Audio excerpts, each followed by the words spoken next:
ខ្ញុំគឺជាប្រពន្ធតាហ៊ានដែលគាត់នៅឈរជើងនៅទីមុំ3អញ្ចឹងខ្ញុំចង់ច្រៀងចម្រៀងមួយបទនេះសូមផ្ញើទៅដល់ស្វាមីរបស់ខ្ញុំដែលគាត់ឈរជើងរាល់ថ្ងៃនេះបាននិយាយពីការបែកប្រពន្ធកូនវារយៈពេល7ឆ្នាំហើយអូបាទថ្ងៃបងបែកគ្នា7ឆ្នាំហើយថ្ងៃយើងបាទថ្ងៃបងប៉ុន្តែឃ្លាតពីផ្ទះទៅរយៈពេល7ឆ្នាំហើយថ្ងៃបងអូខេអញ្ចឹងអាចបកស្រាយបទចម្រៀងបានបងថ្ងៃបងប្អូនរីករាយចម្រៀងមួយខ្ញុំមួយបាត់សិនជាខុសឆ្គងអីសូមខន្តីអភ័យទោសទៅដល់បងប្អូន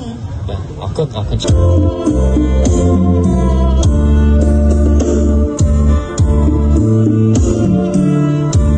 មេទីស្រទុំ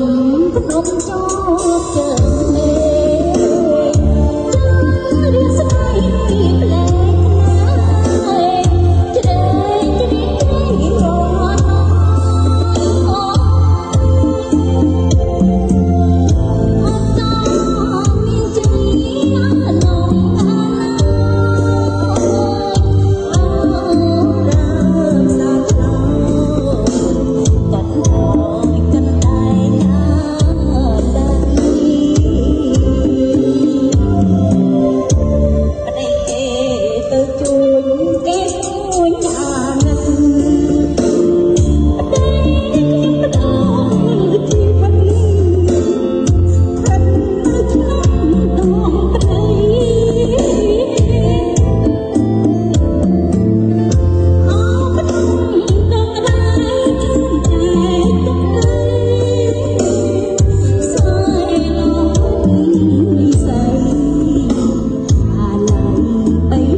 ជួបបង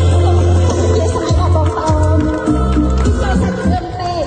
តែចង់ឲ្យធ្វើឲ្យឈៀងអត់ចង់ចាញ់ណាបងប្អូន អរគុណមែនតើ សូម បង សូមអភ័យទោស បាទបកស្រាយបទចម្រៀង ដែលបានឈរមើល